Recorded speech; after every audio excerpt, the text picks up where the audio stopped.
Suite du document sur la méthodologie en chimie minérale. Nous sommes sur la question B, à savoir tracer la courbe pH est égal à F de V. Dans un exercice, il sera marqué pH est égal à F de VA ou pH est égal à F de VB. Il te sera marqué pH est égal à F de VA si c'est un acide qu'on a ajouté progressivement à une base et pH est égal à F de VB si c'est une base qu'on a ajoutée progressivement à un acide. Cette courbe est tracée en se servant des données du tableau. Le tableau qui était présenté dans le sujet. Donc c'est en se servant des données de ce tableau-là qu'on trace cette courbe-là.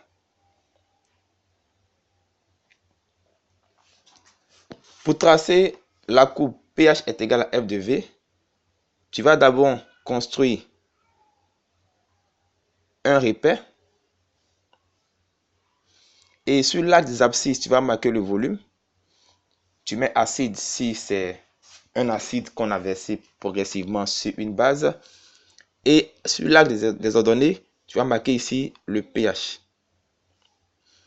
Quand c'est fini, tu vas graduer maintenant ton repère en tenant compte de l'échelle donnée dans l'énoncé. On gradue le repère. Après la graduation du repère, on va maintenant se servir du tableau pour placer nos différents points. Donc, on avait dit qu'on avait un tableau à 2 lignes et plusieurs colonnes, dans lequel la première ligne indiquait les volumes et la seconde ligne indiquait les pH. Donc, on va prendre ce tableau-là et puis regarder les valeurs des volumes. Donc, pour placer le premier point, on prend le volume de la première case et le pH de la première case également. Les deux éléments vont nous donner un point qu'on va placer. On prend également le volume de la deuxième case et le pH de la deuxième case également. On va placer également un autre point. Donc les points seront comme ça, ils vont s'enchaîner. Ils vont se suivre les uns après les autres si on les place. Et nous aurons une courbe montante comme ça, avec une allure bien inclinée comme celle-ci, si c'est un acide qu'on a versé progressivement sur une base. Par contre, nous aurons une courbe d'une allure comme ça, descendante, si c'est une base qu'on a versée sur un acide. Il faut faire attention à ce niveau. Si tu te rends compte que ta courbe a un point qui est légèrement décalé et qui crée une déformation de la courbe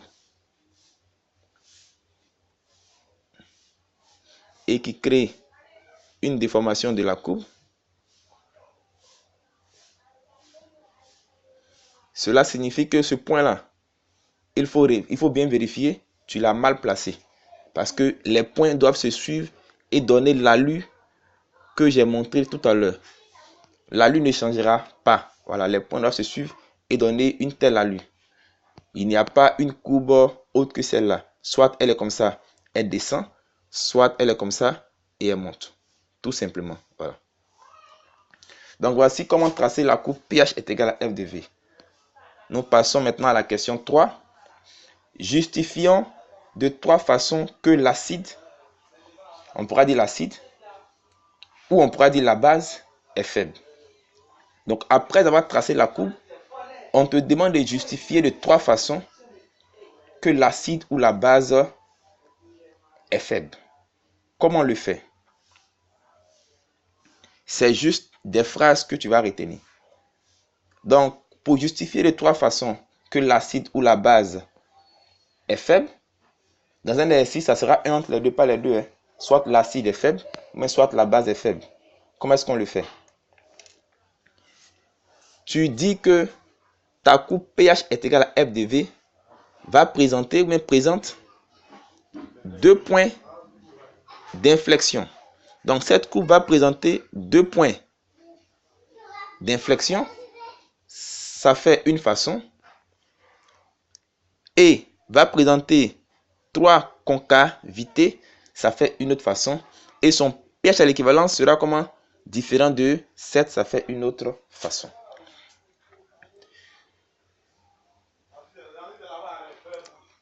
Alors que si la base et l'acide, les deux étaient forts, la courbe pH est égale à F de V allait avoir l'équivalence, le pH qui allait être égal à 7. Elle allait présenter un seul point d'inflexion au lieu de 2 et 2 concavités au lieu de 3. Graphiquement, on aura ça. Quand on fait un mélange et que parmi les réactifs, il y a un dedans, même parmi les réactifs, les composés qu'on mélange, il y a un qui est faible, notre courbe a cette tournure-là. Ici, c'est une concavité, espace creux. Ici, c'est encore une autre concavité. Et ici, c'est aussi une autre concavité. Donc, la courbe a 3 concavités. Et puis, il faut savoir qu'entre 2 concavités se trouve un point d'inflexion. Donc, ça veut dire qu'ici, on aura un point d'inflexion qu'on va appeler le point d'équivalence. Ici aussi, on aura un autre point d'inflexion qu'on va appeler le point de demi-équivalence. On le verra plus tard. Donc, si l'un des réactifs est faible, on a 3 concavités et 2 points d'inflexion. Par contre, si les deux, c'est-à-dire que l'acide et la base sont forts, à ce niveau-là, ça sera comme une droite et ça va tourner. Ça fait qu'on a une concavité en haut, une concavité en bas. Donc, il n'y a que 2 concavités. Par conséquent, on a un seul point d'inflexion qu'on appelle le point d'équivalence. Nous passons à la question suivante.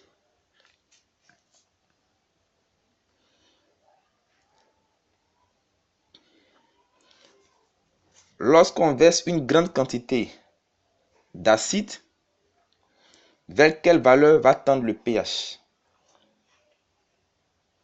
On te dit que si on verse une grande quantité d'un acide fort, le pH tend vers le pH de l'acide fort. On peut conclure en quelque sorte que le pH final sera égal à moins log de Ca, où Ca est la concentration de l'acide fort.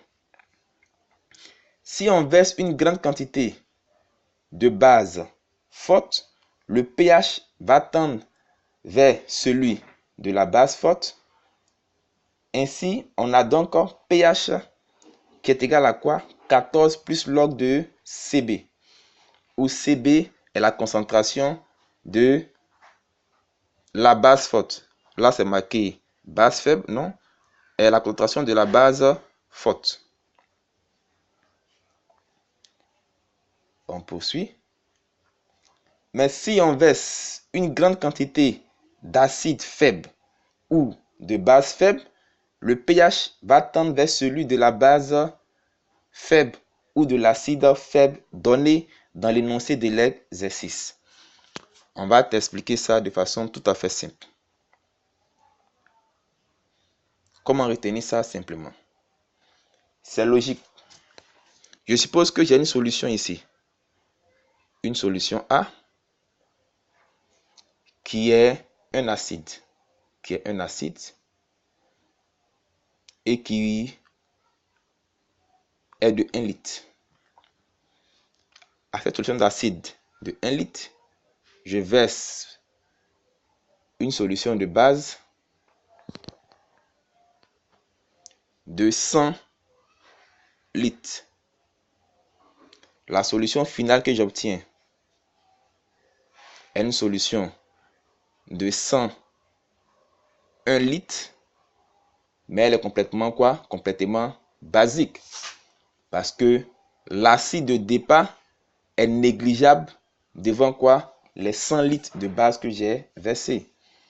Donc on te dit, si on verse sur un acide de départ une grande quantité de base, la solution devient comment? Basique. Par conséquent, son pH est égal au pH de la base qu'on a versé. Mais par contre, si on verse sur une solution de base une grande quantité d'acide, le pH sera pratiquement identique au pH de l'acide qu'on a versé. Si c'est un acide qu'on a versé et qu'il est fort, le pH final sera égal à moins log de Ca, où Ca est la concentration de l'acide fort. Mais si c'est une base qu'on a versée, le pH final sera égal à 14 plus log de Cb, où Cb est la concentration de la base qu'on a versée.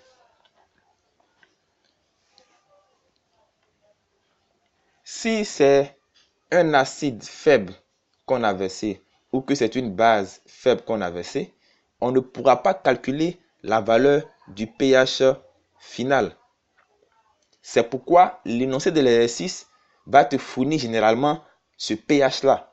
Donc, tu diras que le pH est égal au pH de l'acide faible ou que le pH est égal au pH de la base faible. Si elle fait 12, tu dis 12. Si elle fait 3, tu dis 3. Simplement. Donc, on passe à la question suivante.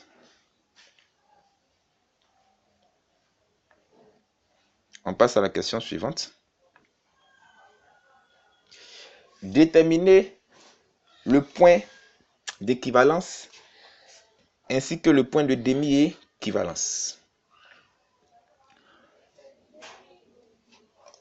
On va d'abord te montrer une méthode pratique pour avoir le point d'équivalence sans faire des démonstrations sur la courbe. Pour le point d'équivalence, comment ça marche? On te dit ici que le pH à l'équivalence est le pH compris en deux sauts de plus de 2 dans le tableau. Le pH à l'équivalence est le pH compris en deux sauts de plus de 2 dans le tableau. Ainsi, le volume à l'équivalence est le volume correspondant au pH à l'équivalence. Je t'explique ça. Rien de compliqué. C'est un jeu. Donc, tu prends ton tableau. pH est égal à F de V. Toujours ce tableau, on se sert de lui. D'abord, sans tracer la courbe, on aura la valeur de notre point d'équivalence. Et tu regardes, là c'était volume et là c'était pH. Tu regardes les valeurs des pH d'abord. Tu vas te rendre compte qu'en deux cases successives, la différence est de, ou bien est inférieure à 1. Et ça progresse. À un niveau donné, tu te rends compte que quand je prends une valeur ici, qui est là, la valeur avant a sauté, mais la différence maintenant est supérieure ou égale à combien? À 2. Également, quand je pars de là à là, la valeur que j'obtiens ici, la différence, est aussi supérieure ou égale à combien? À 2. Ça veut dire que cette valeur-là sera ton pH à l'équivalence qu'il te faut trouver. Équivalence. Le volume situé juste en haut va correspondre à ton volume à l'équivalence aussi. Maintenant, pour obtenir la demi-équivalence, il faut simplement diviser ce volume-là par 2. Donc, si là on avait 10, la moitié de 10 c'est 5, on vient ici, ça nous fait 5 ici. Donc ça correspond au volume à la demi-équivalence.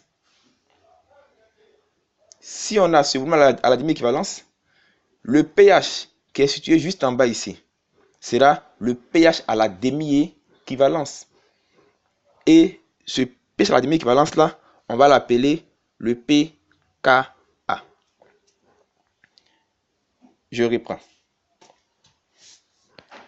Donc, on a ici notre tableau. pH est égal à F de V, que je dessine avec plusieurs cases pour qu'on puisse mieux comprendre. Tu parcours le tableau, les cases, les unes après les autres, mais les cases des pH. Tu constates qu'entre deux cases successives, la valeur ou bien la différence est inférieure à 1. Inférieur ou égal à 1. Tu avances progressivement. À un moment donné, tu te rends compte que en deux cas successifs, la valeur devient supérieure ou égale à 2. Elle est comprise ici. Donc, je passe de là à là, la valeur est supérieure ou égale à 2. Je passe encore de là à là, la valeur est encore supérieure ou égale à quoi? À 2. Ça m'informe que celui qui est ici là est mon pH à l'équivalence.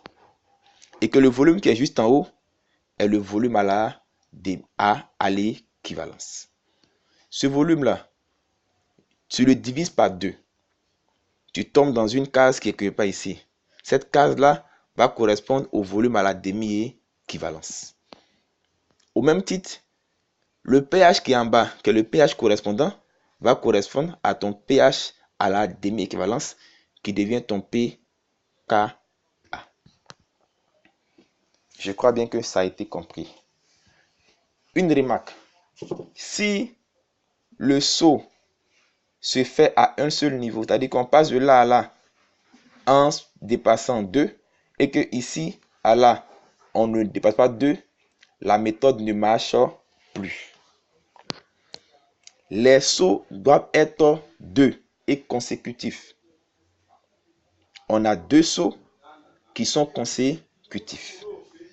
Ça, c'est une méthode pour retenir, pour pouvoir déterminer la valeur du point d'équivalence et du point de demi-équivalence sans avoir forcément tracé la courbe. Maintenant, par la suite, comment obtenir cette valeur-là à partir de notre tracé? On le verra. C'est ce que tu dois faire. Donc, on a tracé notre courbe pH est égal à F de V, comme ça. Donc, je vais effacer tout ça et puis expliquer autre chose avant de tracer ça d'abord.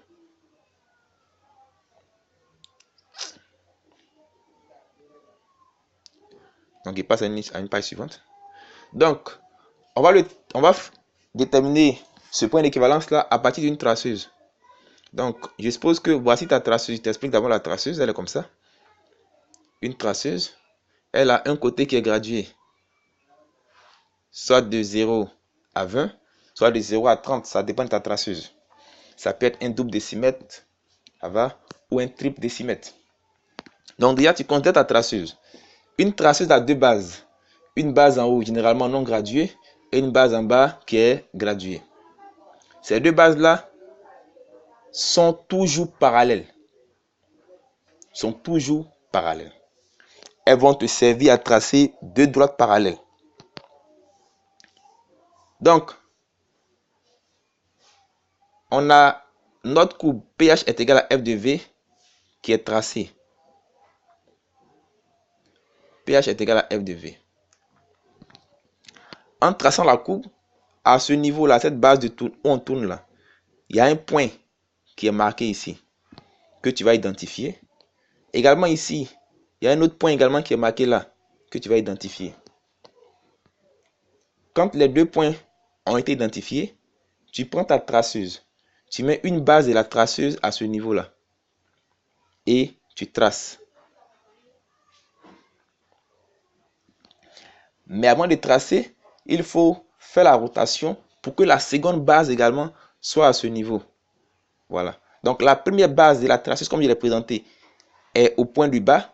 La seconde base de la traceuse doit être forcément au point du Quand les deux bases sont ainsi placées, tu traces le trait passant par la base du bas et le trait passant par la base du haut. Ces deux droites-là sont forcément des droites qui sont parallèles. Tu as fini de faire ça. Donc, on suppose que on a pu avoir une coupe comme ça. Et on est arrivé à tracer nos deux droites parallèles. Quand on a fait ça, également, on va juste déplacer la traceuse pour que ce côté-là de la traceuse, là, vienne se placer au début ici. Mais en maintenant les deux bases toujours sur les deux traits et on trace cette droite-là. Ou ce segment, il est forcément perpendiculaire aux deux droites qu'on a tracées. Quand c'est fait, tu prends un compas, fais un écartement quelconque avec le compas et tu fais ici, tu mets la base du compas ici. Tu fais l'écartement, tu fais un arc de cercle en haut ici, un arc de cercle en bas là. Également, tu mets la base du compas en haut là, tu fais encore un autre arc de cercle ici et puis l'autre ici. Et tu traces les deux traits passant par les milieux des arcs de cercle. Donc, ils vont passer ici. Et ce point-là devient ton point d'équivalence. Ça, c'est le point E, le point d'équivalence. Voyez comment est-ce qu'on le fait. Donc, fait proprement, on reprend tout à zéro.